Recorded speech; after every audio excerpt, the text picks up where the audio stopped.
is a little green engine who can shunt and pull. He pulls both passengers and freight. At the docks and at the quarry. Percy's favorite job is carrying the mail. But sometimes Percy has so much to do, he ends up running late.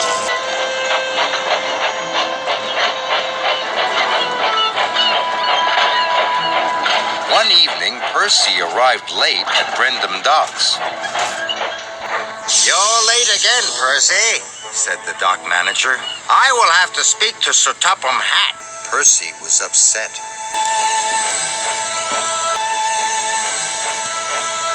Percy returned to Tidmouth's sheds. The other engines were already asleep. Then Percy heard voices on the other side of the sheds.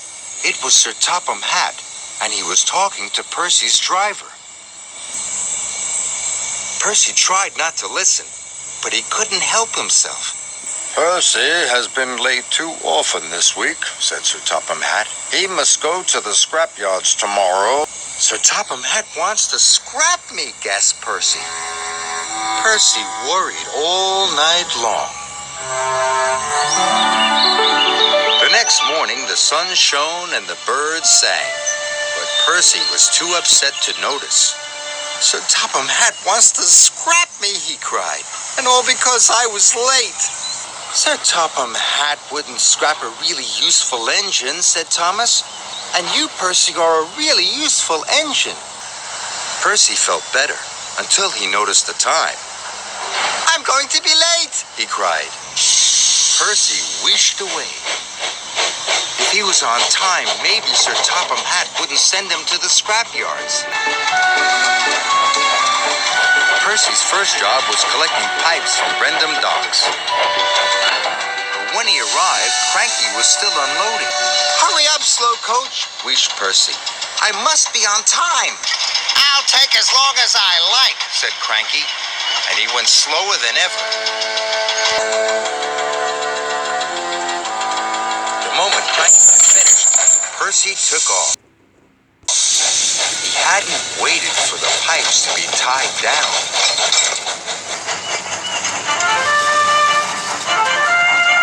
Percy rounded the bend. The pipe slipped and fell all over the track, but Percy puffed on.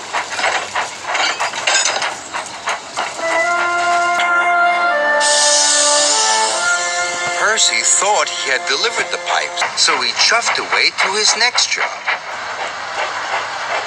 Percy was to take some tar wagons to the workmen mending the roads. Be careful, said his driver. Tar is sticky stuff. But Percy wasn't being careful. He was going too fast. Percy charged down Gordon's Hill. He didn't see Gordon and the express until it was too late. The brake van passed, but the tar wagons didn't.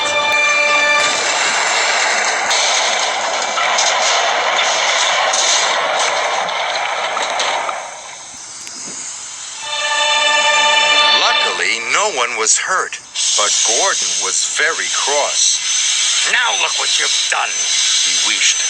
What will Sir Topham Hatt say? Percy thought he knew. Oh no, he cried. I'm sure to be scrapped now. And so, Percy decided to run away.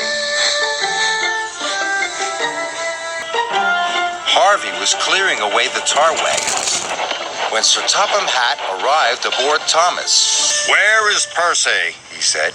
He has caused confusion and delay. Gordon didn't know. He just left very quickly, sir. He heard you at the shed, sir, said Thomas. He thought you were sending him to be scrapped. I think I need a word with Percy, said Sir Topham Hatt. You must all help me find him. And so everyone looked for Percy. They searched high, and they searched low. They looked to and fro, but they couldn't see Percy anywhere. What's to become of me? Percy whispered, but there was no one around to hear. Percy looked very small and felt very lonely. Thomas and Sir Topham Hatt were looking for Percy on Thomas's branch line. Thomas suddenly had an idea. I think I know where Percy is, sir. And he puffed back to Tidmouth Sheds as fast as he could.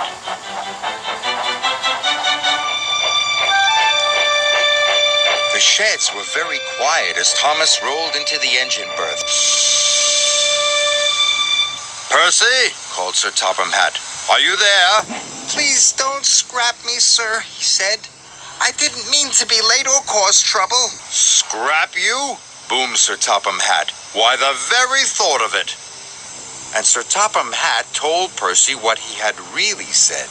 "I told your driver you had been working too hard, and that was why you were late. I had decided that after taking some scrap to the smelters, you were to carry the mail all week." Percy was as happy as he had ever been. Do you really mean it, sir? puffed Percy proudly. "The mail for a whole week! Thank you, sir. Percy couldn't stop himself tooting for joy. Thomas tooted too. It was good to have his friend back. So Percy carried the mail all week. He wasn't late and he didn't make a mistake, not one.